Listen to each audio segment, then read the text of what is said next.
নমস্কার বন্ধুরা, মামনের রান্নাঘরে সবাইকে স্বাগত জানাই। প্রথম করে এক বাটি মতো মসুর ডাল নিয়েছিলাম, ছোট বাটির। আমি 1 ঘন্টা মতো ভিজিয়ে রেখেছিলাম, ফুলে এতটা হয়ে গেছে। এবার বানাবো আমি পুঁই শাক আর মসুর ডালের ঘন্ট।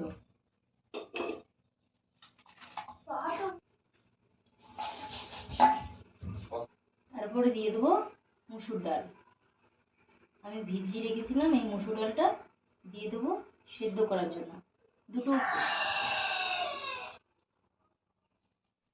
আমি মসুর ডাল আর পুঁই শাকের ডাল সেদ্ধ হওয়ার জন্য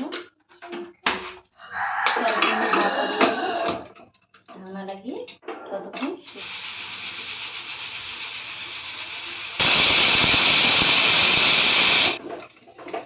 ঢাকনাটা খুলে নেব। কড়াই বসিয়ে দেবো। কড়াই গরম হয়ে গেছে, সর্ষে তেল দিয়ে দেবো। শুকনো লঙ্কা আমি 3টে কেটে দিয়ে দেবো।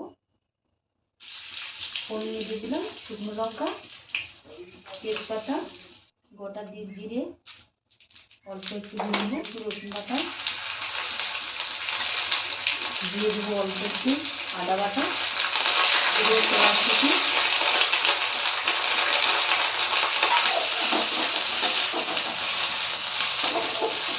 এই চামচের 1/2 চামচ হলুদ গুঁড়ো দিয়ে দেবো।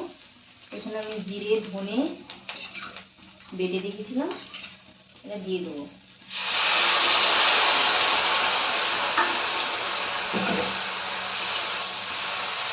নুন অ্যাড করবো, স্বাদ মতো একটু চিনি দিয়ে দেবো। ডাল আর পুঁই শাক সেদ্ধ করে রেখেছিলাম, সেই মিশ্রণটা আমি দিয়ে দেবো।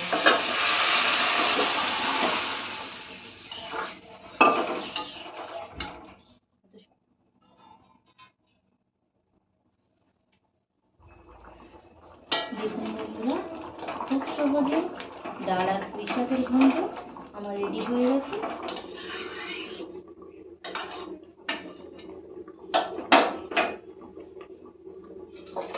কত সুন্দর হয়েছে ডাল আর পুঁই শাকের ঘন্ট। ভালো লাগলে লাইক কমেন্ট শেয়ার করবেন, আমার চ্যানেলটিকে সাবস্ক্রাইব করবেন নতুন নতুন ভিডিও পাওয়ার জন্য।